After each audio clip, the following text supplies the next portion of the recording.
Hello, and welcome to ITI Insights Live Briefing, America's Economic Security Imperative. My name is Janae Washington, and I'm the Senior Director of Communications at ITI. Following the release of our new policy recommendations for U.S. economic security, ITI policy experts today will explore how the U.S. can craft strategies that balance national security concerns with economic growth objectives. U.S. policymakers are facing rising geopolitical tensions as they determine the United States' approach to policies at the intersection of the economy, national security, and U.S. competitiveness. Technology is at the center of that crossroads. ITI has laid out key recommendations and policies that can help secure America's technological leadership and economic future. Let me start by introducing our speakers. Mike Flynn is ITI's Vice President of Government Affairs and Counsel, where he leads ITI's advocacy efforts on cybersecurity issues and the national security implications of technology and telecommunications. Kyle Johnson serves as ITI's Director of Trade Policy, where he helps craft ITI's strategy on trade, supply chain resilience, and market access issues. I'll be moderating today's conversation and look forward to your questions. A few housekeeping items before we get started. This conversation is on the record and will be recorded. You can submit your questions through the Q&A function throughout the conversation. All right, let's go ahead and get started. Kyle and Mike, economic security is a hot button issue right now, and ITI's paper offers a more tangible definition of this complex topic. Let's start by level setting. Can you share with our audience how ITI is defining economic security and how economic security relates to national security? Yeah, thanks, Janae, and thanks for putting this on, right? This event, this kind of forum. It's really important to discuss the work that we're doing, the work that we've been doing for some time since June of last year. We've been developing this paper and these recommendations. And I think the important part that you're hitting on is not just how we're defining it, but the kind of approach that we're taking to economic security. It's a holistic framing that we're taking to a broad set of issues. It's trade, it's supply chain, cybersecurity. We've got tax information in there and recommendations. It's this approach that's like a larger conversation that the economic security issues, which so much of it has to do with the areas, the issues that affect stability, technological competitiveness, resilience of economic drivers, but that's a subset of the national security conversation, as you rightly point out. And what we've been doing for so long is being a bit reactive to the policies, first of the Biden administration, also what's going on in Congress.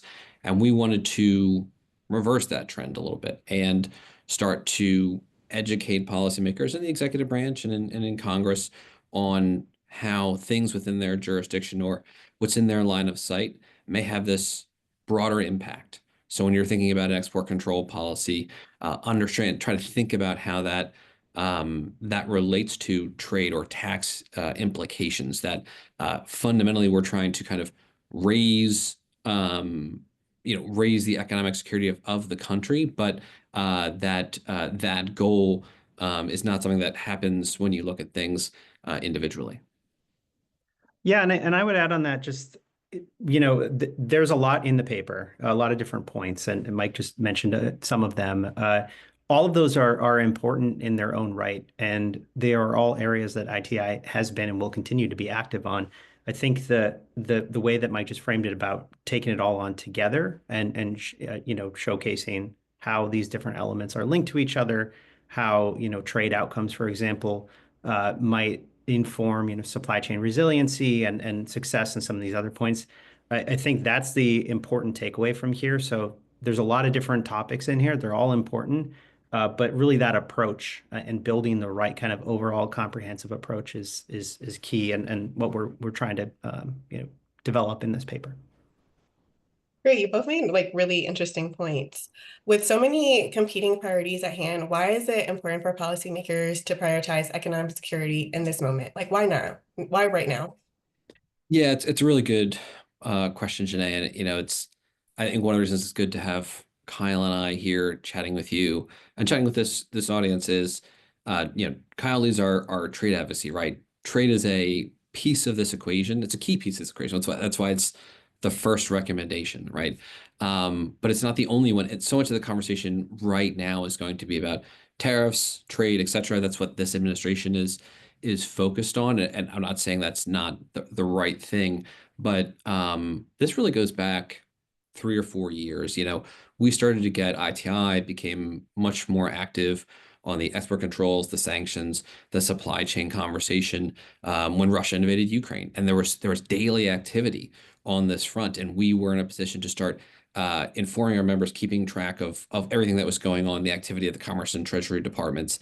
So we were doing that daily work. We were doing daily updates about what was going on, and that even though the kind of nexus of that conversation was there in the kind of European geopolitical moment, so much of the conversation has been about China and a focus on what's happening in the Pacific. So with especially with how Congress was thinking about those policies, we wanted to kind of take this proactive approach. As I was saying before, like so much of what we do is reactive, but like as Kyle mentioned, we put a lot on this paper. We put a lot on the table for policymakers to be thinking about. It's 10 recommendations, but those are 10 recommendations that build upon so much of the work that we have been doing, as I said, going back 2 or 3 years, but also the work that we're going to continue to do. So, this is a particular moment in time where there is a lot of attention to things like trade, which Kyle can talk about in greater detail. But 4, 5, 6 months from now, so many of the issues that we've been talking about beyond trade are going to be top of mind as folks in the Trump administration start to get into their jobs, right? I mean, the U.S. Trade Representative was just confirmed last week, so he's just getting set up in his office and figuring out where the pencil sharpener is, right? We want to be leveraging this paper as a foundation to have that conversation with officials like him, and to also, as the details are getting sorted out, leverage this there as well, so that even though if we go down the road on an area of Kyle can speak at length on like digital trade or on the tariffs piece, right? We can say just make sure you're thinking about that in relation to this broader context of issues. Yeah, and I think another key point, and this kind of gets back to ITI, who we are and how we're structured in our approach, but the international perspective, I think, is really critical at answering that question, Janae, about why now? Why does this matter right now? And what I mean is that these recommendations are for a U.S. stakeholder set of of policymakers. However, many of them also can apply to international, to foreign governments, right? Who are also grappling with many of the same issues. The U.S. is not alone right now in thinking about economic security and the best approach for a comprehensive approach from the government. So I think that international perspective is also key when we're thinking about timing. And why does this matter right now? It matters because governments around the world are going through the same exercise. They have the same challenges and opportunities. And it's really important that they are also taking these on comprehensively. The U.S. is aware of kind of what's happening in other countries and other governments, and that is building a policy that reflects that reality. And that's just to kind of like double click what Kyle's saying here, because I think it's like really important. The framing of this document is U.S. economic security, because as kind of we were chatting about before, the U.S. economic security conversation is a subset of national security issues. That's inherently a country's specific conversation. I handle domestic issues, right? So I'm often thinking about how the U.S. is going to react, or how something that we're going to be talking about is playing with U.S. policymakers. Kyle has the benefit of the global viewpoint, but that's also who ITI is, right? We are a global representative, so building from this domestic advocacy is something that can apply to other countries around the world. And as I say, this is almost like, because this is a foundational conversation we're going to have with U.S. policymakers. It's also a foundational conversation we're going to have with our member companies, where we're going to continue to evolve this document, evolve these policies for different audiences. Yeah, Mike, you made a really good point about ITI's role, but kind of let's take a step back. So we represent the tech industry, the global tech industry. What is tech's role in advancing U.S. economic security? Why should policymakers kind of tune into our recommendations, read our paper, take our meetings, all the things? They should take our meetings because we're great. But I think that to put a finer point, to make that argument more clear, the tech industry represents 10% of the global domestic product, the GDP, right? Tech employs 9 million Americans directly and accounts for 32% of the market capitalization of the S&P 500. So it's a huge driver of the U.S. economy. So the things we're saying in this paper are not just about ways to scope export controls or sanctions policy in a way that is clear and consistent and transparent for U.S. businesses. It's also about how you continue to grow that significant advantage and that significant portion of the U.S. economy. I love those stats because I think they're almost truisms, right? When you're talking about why should you listen to us, it's because ITI and Kyle was saying this earlier, like we're a unique organization. We have every vertical of the ICTS ecosystem, the information communications technology ecosystem. So semiconductors, cloud, pure play cybersecurity companies, AI companies, semiconductors, the various verticals of the semiconductor value chain. We hear all those voices and we take those positions into account when we're developing papers like this. So the position that we are advocating for is really, it's the whole industry. It is that 10% of the GDP. It is that 9 million Americans that are being employed by our industry. We are really trying to say to U.S. policymakers, you need to think about the positions we're taking on this and the conversation we're having, because we see where you're going and we see how your policies are going to affect this huge segment of the U.S. economy. Yeah, and the tech sector is also critical to the economy as Mike pointed out. But as we're thinking about the future as well, that's only going to grow, right? We're looking now and it's important, but it will continue to be important and it will become even more important. And I think digital trade is a really good example of that and the importance of the tech sector. So digital trade it's important globally. It's really spreading around the world. It's a real source of comparative advantage for the U.S. and will continue to be going forward. So there, we have a almost $300 billion trade surplus in digital trade annually. With all the conversation around trade and trade deficits and trade surpluses, I think that's a real important fact to think about, just the importance of this to the economy. This is an area of strength. So I think it's the tech sector and tech issues are important to economic security and to the U.S. economy because they're such an important contributor to areas of economic strength and comparative strength. Yeah, and Kyle, can you expand a little bit more on that? I know trade is like your bread and butter, you're our trade expert, and so love hearing your perspective. How does U.S. trade leadership strengthen U.S. economic security specifically? Yeah, well, trade is fundamental to creating opportunities across the economy. So trade encourages investment, it encourages manufacturing growth. And it's also, if we're thinking concretely, it's the means through which U.S. firms are competing with others around the world.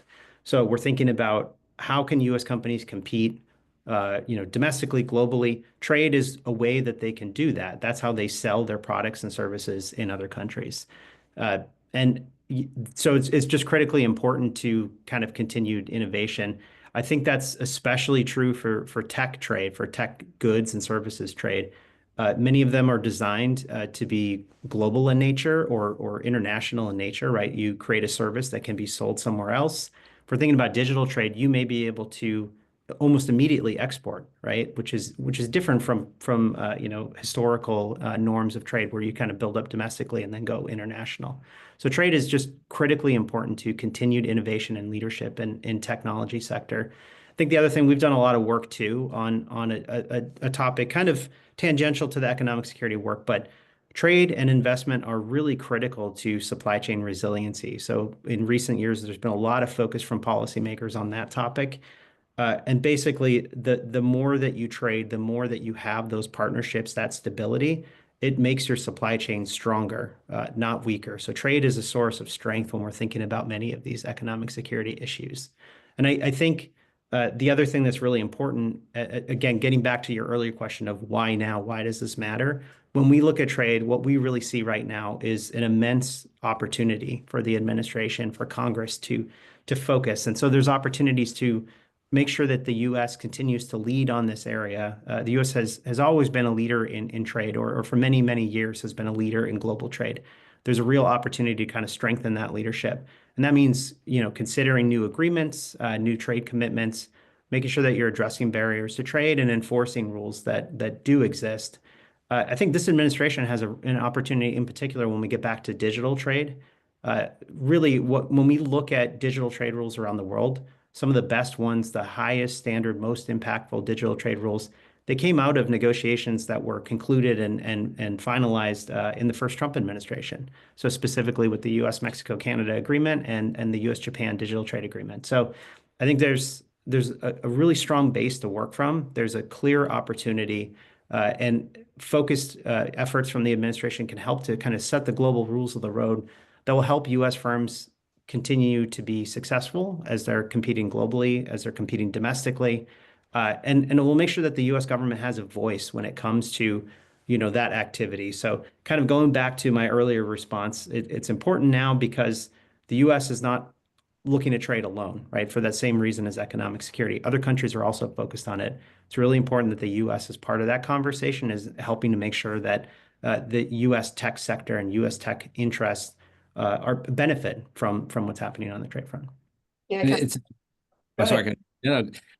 Kyle kind of started to talk about the investment piece, which in a trade context, and that's why like this is the first recommendation of the paper is focused on trade. But if you move down to the second pillar, where we talk more about sanctions policy, export controls, etc., but the context of that conversation is ensuring there's this robust environment for both inbound and outbound investments, right? So it's not just about looking at, in vogue for the last couple of years has been the outbound investment regime, something that fell out of the FIRMA conversation in Congress a couple of years ago, has been kept alive in Congress, and that President Biden set up at the Treasury Department in the last administration via executive order, which is now, I believe, that program to review outbound investment is in place now for semiconductors, AI, quantum, high performance batteries, a couple areas that all of our member companies are heavily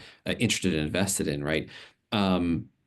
Calibrating that right, getting that right in Congress is just as important, right? Like if Congress takes a different approach than the program that has already been set up, you're going to create the kinds of uncertainty in the regulatory environment, which inhibits investment across the board, not only outbound, but inbound as well. And it's like a real theme of our paper is looking for that consistency, clarity, transparency from regulators, national security regulators in particular, to help industry understand, to plan, to do their investments. So many of the infrastructure investments are multi-year investments. When so much of the conversation recently is about chips and science, and Congress spent something like $52 billion to get $300 billion in private sector investment in the United States. But that $300 billion in investments won't realize true productivity for several years, right? That's not something to be afraid of, but it's something that needs to be considered when you're thinking about kind of taking a longer term approach on economic security issues, which is, in addition to kind of taking a broad scope on economic security issues, it's also about us being in this for kind of the long game.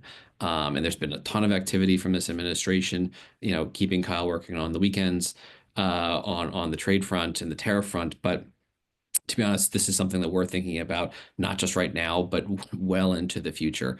As I indicated before, some of the folks from the administration are just getting into their offices now, just getting through the confirmation process. And those policymakers are going to be the ones that we're going to be dealing with on the details that are going to be the next level of the conversation from this paper. Well, Mike, let's talk more about Congress. So what are you hearing from members of Congress? I know you're on the Hill a ton. ITI just testified last week on a similar subject before House Financial Services. So what reactions are you getting from lawmakers? Yeah, it's been really positive, and you hit on the fact that our general counsel and senior vice president on our trust data and technology team, which is a mouthful, but it's like so many of the areas that are key to what we cover. John Miller testified in front of the House Financial Services Committee last week on kind of, I think that the hearing was really about generalized, how do you approach countering China, We were invited to represent the tech sector's perspective on that, which was a great opportunity to roll out this paper, to start talking about these issues with policymakers. And John had an opportunity to take on so many of our recommendations, notably the R&D tax credit for semiconductor design, which is something that we're pushing for in the near term. He got in really good exchanges on outbound investment reviews, because that is, to your point, Janae, something Congress is thinking about. They've been thinking about for some time now, and we anticipate there's going to be some legislative action on that front sometime later this year, and this Congress is certainly going to you're going to see that legislation moving forward almost certainly. So Congress is active, positively received this document. Congressman Zach Nunn, from Republican from Iowa, who sits on the Financial Services Committee, during the hearing talked about how this document's really a roadmap for this conversation about global competition, particularly with China, which is high praise from him, not only as a former Air Force intelligence officer, somebody who thinks about national security issues really deeply and cares about them really deeply, but someone who also sits on the House China Select Committee on competing with the CCP. So someone who cares a lot in his background about these issues, who's currently in a position to think more deeply on the China Select Committee. And the fact that he was looking at this paper as a really good menu of options for ways to go, I think speaks highly for the work that we've been doing, and frankly, the work that we plan to continue doing with Congress. Yeah. Before we get to our next question, I do want to remind our audience that you can feel free to drop questions in the Q&A, and we will get to those a little bit later in the program. So Kyle and Mike, bolstering the US's capability to compete with China is a top priority, as Mike just mentioned. That there was a hearing focused on that, and a ton of questions for John Miller, who testified. How can the government and the private sector work side by side to achieve this crucial goal of competing effectively and strongly with China? Yeah, maybe I'd make a few points to get started. One is just to emphasize what Mike said earlier about the importance of a stable, consistent, policy approach when it comes to these issues.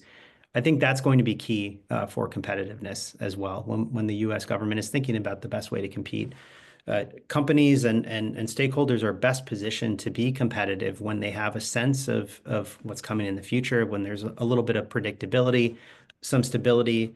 That builds trust and can build opportunities for investments, both in manufacturing, but also research and development to innovate the new technologies that are coming down the road. So I think that stable, consistent type approach is going to be really key at positioning everyone to be successful at competition. So that's one starting point. I think the other piece, we put this throughout the paper as well, but it's going to be really important for the U.S. government to work closely with allies and partners on this effort. So again, as I've noted a few times already, the U.S. government, the U.S. is not alone in addressing and facing these same challenges and opportunities. And other governments are working through some of these same issues. I think that there are clear opportunities at international collaboration on a number of the areas that we've outlined in the paper. So it's going to be really key for the U.S. government, for policymakers to do that, to work closely with partners and to build out kind of long-term partnership. So those are 2 points I'd put forward on the competition side. Mike, turn it over to you. No, yeah, I mean, I think it's all good points, Kyle. And to me, when you think about how we can work with policymakers, right, especially in the executive branch, let's take it like the export controls recommendations in here. The details really matter to get these regimes right. So that getting those details right will require robust consultation with industry partners who have knowledge of their own supply chains and knowledge of kind of the global market piece that we were chatting about a bit earlier. How has technology evolved? Because you don't want to put a unilateral export control out there when everyone in the market already has that same technology. That just hurts U.S. companies, right? So those are the kind of things that we're advocating for. It's U.S. focused, but in this kind of broader global context. But when you think about how we kind of move beyond those kind of higher level aspirational kind of points that we're making in this paper, it is the kind of daily grind, the daily blocking and tackling, the regulatory comments that we write and take so much care in working on, that Kyle and folks on his team take pains to really get right. Those are the kind of details that you're not going to get through kind of high level engagement that you need.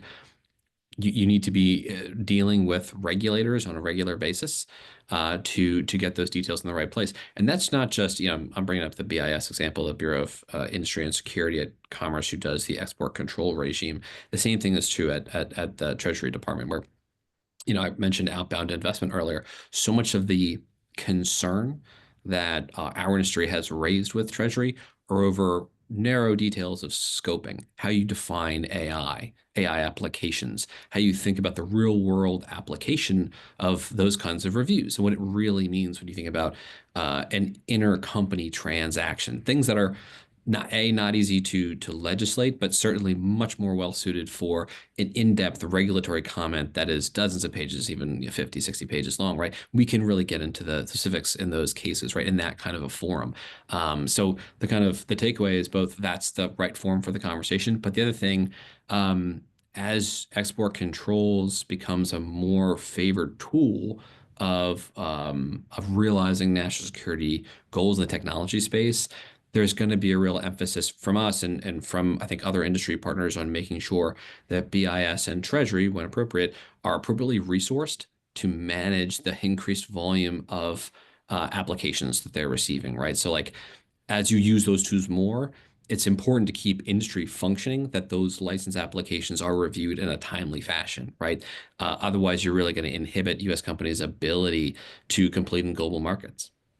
Yeah, and if I can add a little bit too on the process point, I think Mike is exactly right, where the process really does matter on all of these issues. Uh, and these are all complicated. I mean, we're talking about a lot of very difficult issues in their own right, but especially if you're talking about, maybe some trade action and the implications it might have on some other set of really difficult issues. It's really important to work closely with stakeholders to make sure that those policies are effective and that you're not creating harms inadvertently. So that's why it's really critical that there's processes for collecting stakeholder input, for giving stakeholders a real chance to review and to comment, to have hearings and other kind of means like that. But it's not just before the policies are developed. It's also critical to have a policy in place to maybe go back and address problems that maybe were unintended, but afterwards, right? So there needs to be an ability to revise, to maybe exclude or to change policies if it turns out that there's a real world impact that wasn't intended. So I think that's no slight to policymakers. These are complicated issues, but the building out the right approach and the right process can make sure that you have that ability to course correct when needed. And I think that's going to be essential to be successful in these areas going forward. Yeah, thanks both for sharing your thoughts. So how have recent national security and trade policy actions from the Trump administration impacted this larger economic security conversation? Kyle, this may be a little bit more for you. I know this morning the Trump administration released their trade policy agenda. I don't know if any elements of that relate to this question, but just kind of more of a higher level question here. Yeah, it has been a busy start to the administration, to put it mildly. And there's a lot happening. So you mentioned the trade policy agenda that came out today. I think what we've seen on trade from the administration so far is an approach that is attempting to be comprehensive, which is really important and I think is welcome from our perspective.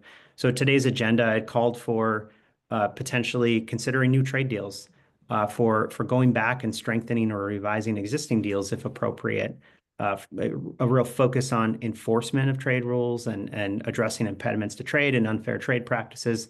I think that those things have been spelled out consistently across a number of documents and policy documents from the administration so far. I think those are helpful.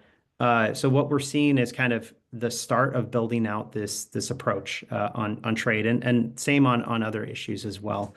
I think that the impact that will have is, trying to make all of that comprehensive and pushing for really positive trade outcomes, I think can help to inform some of these other areas. And similar work will happen on some of the other topics as well.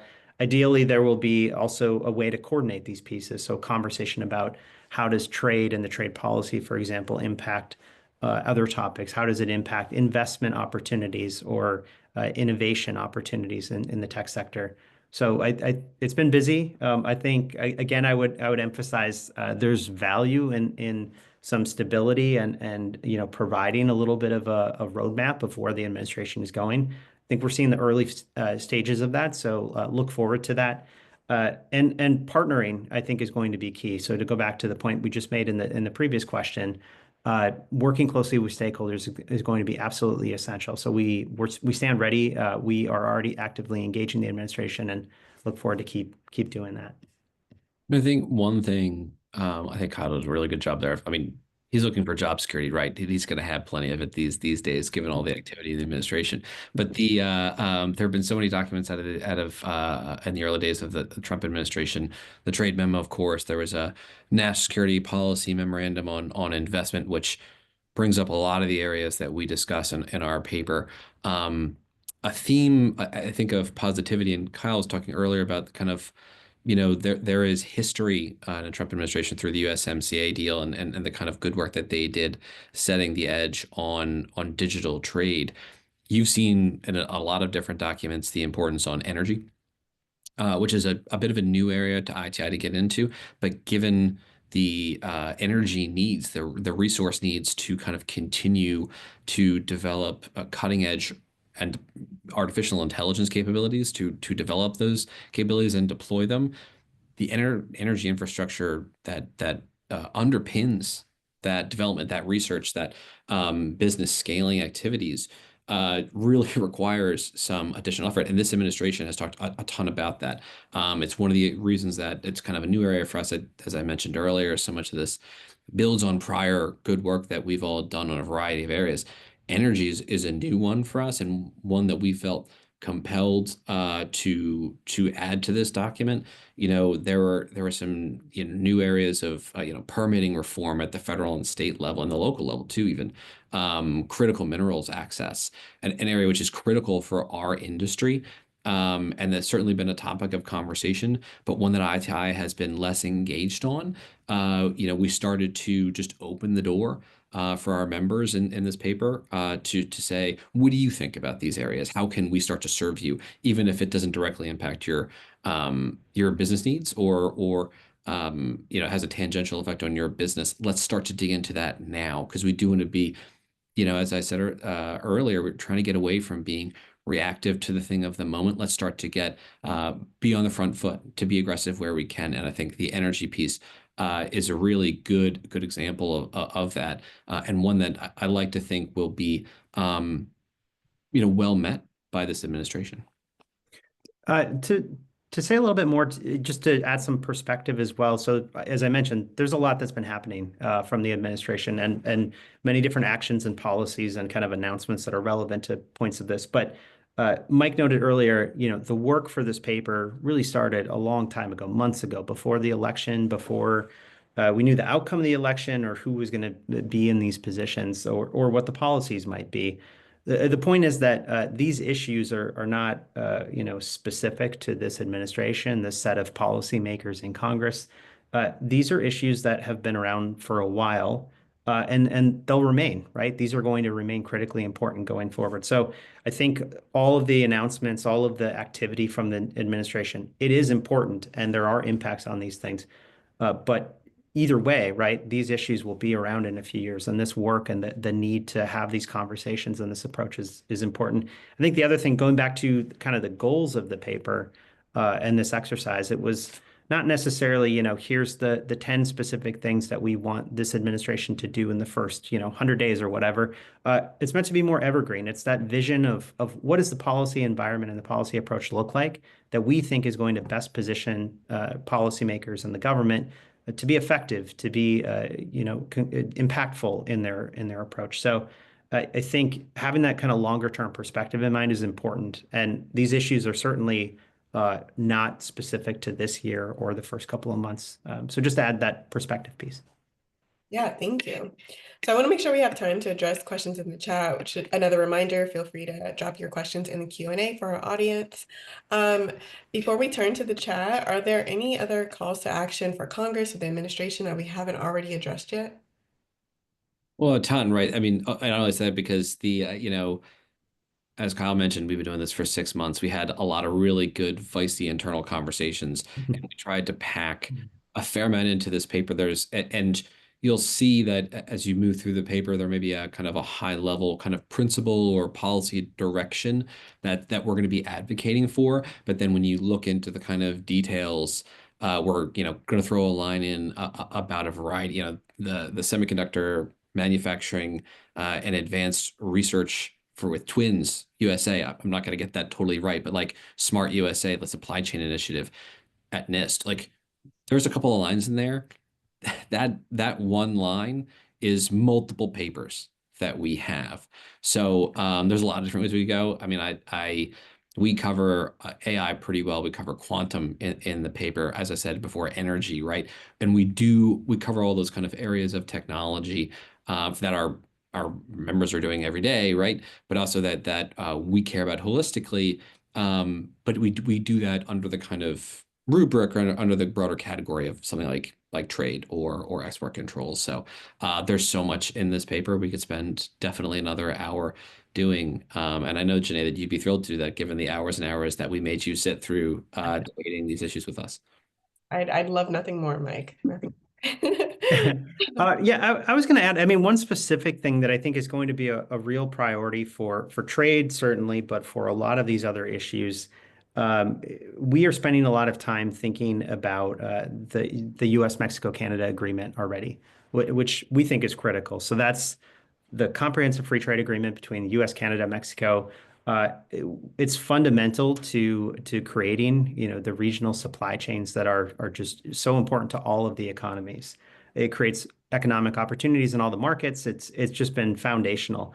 And one of the real benefits of that agreement when it was concluded in 2020 was it created a really strong set of rules and a very clear roadmap, right? It created a lot of stability. And as we've mentioned a bunch of times, that's really fundamental to industry operations. So I just point out the importance of this agreement. It is up for review next year. Conversations are already happening between the markets. There's a lot happening on the trade front, to put it mildly, between US, Canada, and Mexico these days. But I just note the importance of this agreement. I think having these concrete binding sets of rules and agreements is really important for providing that certainty that companies need as they think about investments, as they think about manufacturing. So I note that as one really specific thing that we are emphasizing and are doing a lot of thinking on and advocacy on this year and next year. I'm going to turn to the chat for questions now. We have one question here about the role of research and development in advancing economic security and U.S. competitiveness. I know we have a section in the paper that discusses that. Can either of you kind of talk a little bit more about that? Sure. I feel like Kyle, we can build off this together because when we were preparing John Miller, our colleague, for his testimony in front of the House Financial Services Committee, this was a fairly regular topic, and I'm going to get the numbers wrong, but it's something like 15% of the revenues generated through participation in global markets gets put back into the U.S. economy, which is billions of dollars in practical R&D expenditures. Because R&D is so much of what our companies are doing. So that's just one point. Kyle, I don't know if you wanted to go deeper. Yeah, I would just say, there's a virtuous cycle there that R&D spending is necessary for creating the next generation of technology, right? So, I mean, this is not a groundbreaking thought, but R&D is important. It's very important for technology in particular. And again, with the reality that the U.S. Is competing with other countries, right? There are companies around the world and other markets that are also working to innovate and create new technology. So I think these investments are critical for boosting U.S. competitiveness and innovation. We have another chat here. We have another question in the chat here about President Trump's America First investment memo that he put out, believe last week, and how that aligns with ITI's paper. Yeah, it's a good question. I think the NSPM that came out last week at a high level uh, lays out some policy that we're excited to to hear from the administration in terms of how they think about investing in technology and R&D. And I think that's all real positive signal coming from the Trump administration.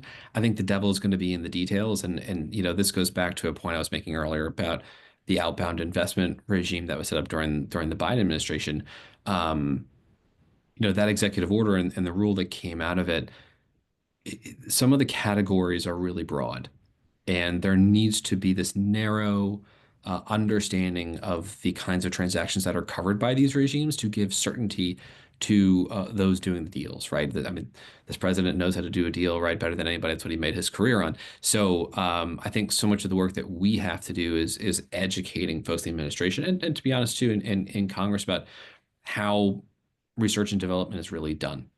What does the R&D life cycle look like? How do you go about doing university to university or university to company R&D projects, and why those kinds of things should be excluded from an outbound investment regime? So that's the kind of work that we have to do. But it's not that I think there's necessarily daylight between us and the administration, as much as I think that we need to dig into the details and start to have those kind of conversations to understand on a more substantive and more specific level the kinds of transactions that they think are national security concern, which is one of our real recommendations is help industry understand what the goal of the regulatory action is, what the national security policy is. And that can help us as industry advocates educate policymakers on the impacts of those policies and how to craft it in such a fashion where there aren't incidental or unintentional consequences for U.S. companies' ability to compete globally. Great. Well, I am not seeing any more questions in the chat. So if you both want to kind of give some wrap-up thoughts, maybe quick 30 seconds, highlights or key takeaways that you'd love our audience to walk away with. Do you want me to go first, Kyle, or do you want to go? Yeah, you go first. I'll figure out what I'm going to say. Yeah, that's fair enough. No, I just want to read it. First of all, thanks again to Janae and our comms folks for hosting this forum, and for the folks taking some time out of their afternoon to listen to Kyle and I and Janae go on about this project, which is really important to us. And as I indicated earlier, it is something that we've put a lot of work into already and plan to leverage this document as a foundational piece of our advocacy going forward, not just in the US. Obviously, the focus on this paper is the US, but we're going to find ways to evolve and adapt this thinking, these philosophies, these ideas, these recommendations to global stakeholders and for global audiences. Yeah, and maybe I don't have much else to add. Maybe a prediction, which is economic security will still be important in 2025, and we will be very busy having meetings and conversations on this issue. But look forward to it. Great. Well, thank you so much all to joining us. Thank you, Mike. Thank you, Kyle, for your incredible insights and all the work that you put in on this paper. And I hope that our audience takes the time to read it. If you would like to read it, it is on our website, which is www.itic.org, www.itic.org. Thank you so much for joining us, and hope you have a great afternoon. Thanks, Janae.